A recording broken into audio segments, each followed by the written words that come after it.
Then the axe head was lost. The real thing they needed, it was lost. So he went with them, and when they came to Jordan, they cut down the wood.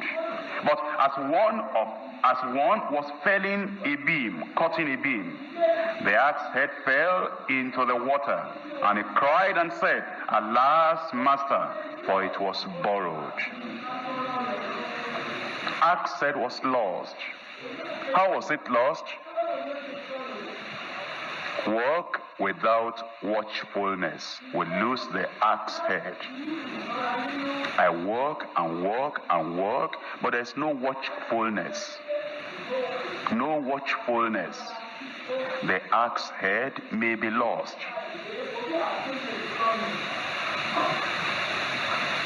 Zeal without knowledge. The axe head may be lost. Faith without fellowship with others of like precious faith. The axe head may be lost. Power without purity. The axe head may be lost. Vision without obedience to the God of revelation. The axe head may be lost. You remember Samson and the lost power? Samson had no friend, trusted friend, co-minister with whom to share his heart. He was a lone ranger. And the lone ranger loses many significant things he'll never regain. The one that says, "I'll do it alone. I'll walk alone. I'll tread the path alone. I'll evangelize alone. I can do it all alone by myself." Have you ever wondered about Judas Iscariot? Among all the 12 disciples, there was no intimate close friend with him. He had none. He was a lone ranger. Even when Jesus was saying that thing you do it in time, nobody knew the meaning of what Jesus was saying. He never opened up his heart to anybody, Judas Iscariot, from the beginning to the end. From the time he came to the time he left. Never. Have you ever wondered how Rehoboam lost the kingdom after Solomon committed everything to his son, and then Solomon went away, Solomon died? All the elders that could have held, they told him, "Rehoboam, you are a young fellow. These elders that have come to you, if you will tell them you will be their servants, who will serve them in humility, you'll have the whole nation together under you." He said, "Okay, you can go." He called the young people, the bus conductors, the one that never sleeps at home at night, the one that have parents but they never accept the authority and the control of the parents, the people that don't know anything about life, ruffians. He called them and said, "These people have come to me, and this is what they said." And they said, "Blow it up. Tell them you are not a man like that. That your thumb will be thicker than the waist of your father. Tell them he beat them with ordinary scourge, ordinary whip. I'm going to beat you with scorpion." You know pastors like that? They're the Lord, they're the all in all. They're terrific, they're bold, but they're violent and aggressive. They tell the church, "I will not take nonsense from anyone in this church. I scourge you and beat you with scorpion." Then they are going to run away from your church and run to the church of another pastor that is applying the principles of church growth. And that's how he lost the United Kingdom. But how are we going to do it? So that we don't lose what the Lord has started. Work, but watch. Have zeal, but have knowledge with it. Have vision, but be obedient to the God of revelation. Have faith, but remain in fellowship. Have power, but together with purity. The axe head was lost. I've discovered that no matter what good ideas I have, it's so easy to lose them. I'm not talking of salvation. I'm not talking of backsliding. I'm talking about a pastor that has good ideas about church growth.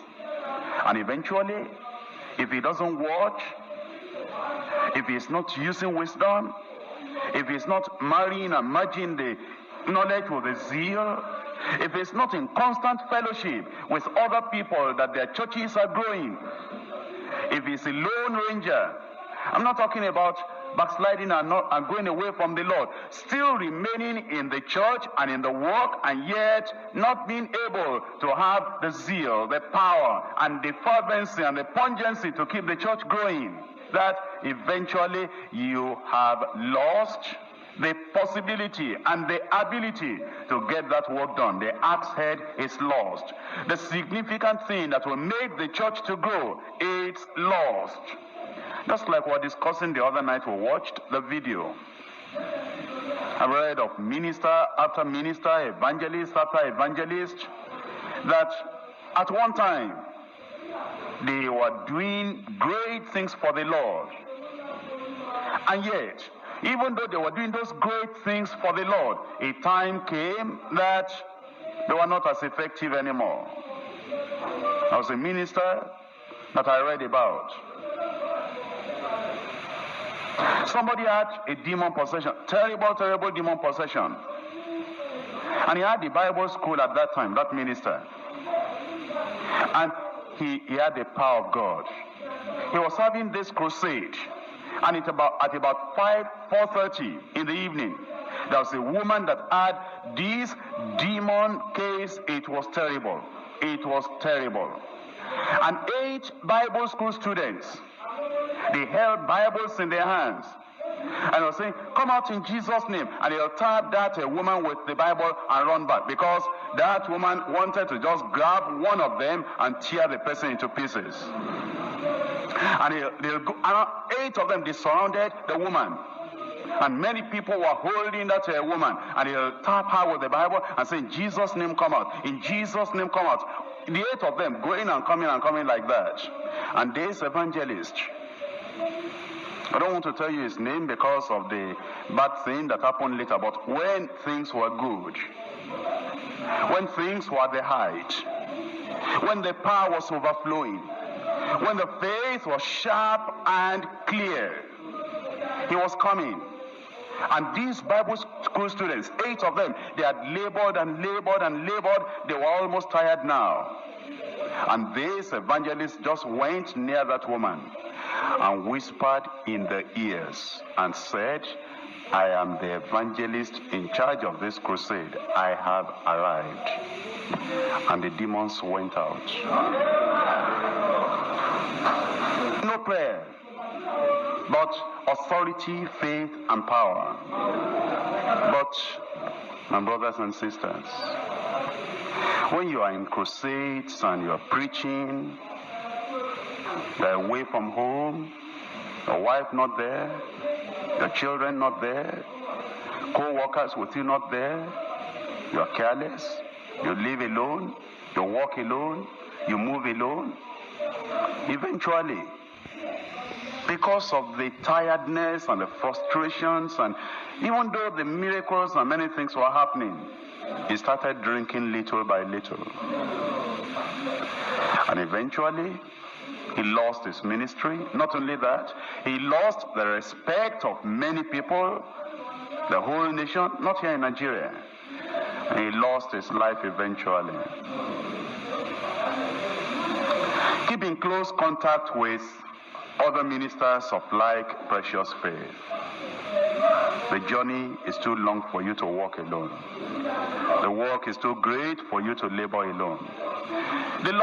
That man lost the accent, but thank God there was Elisha around. And he said, "Alas, my master," because it was borrowed. And in verse 6, and the man of God said, "Where fell it?" And he showed him the place. And he cut down his stick and cast it thither, and the iron did swim. Therefore said he, "Take it up to thee."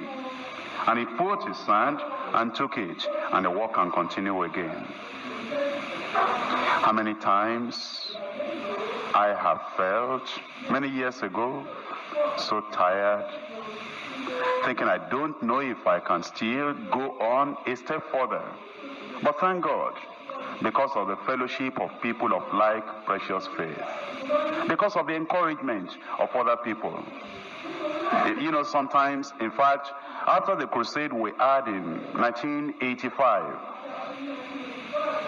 the times of preaching, the times of waiting upon the Lord, the times of the exertion, the preaching, the tiredness, the dryness, after you have spoken and ministered and you have shouted and you've lost your voice, you've lost almost everything except the fact that you know that God is with you.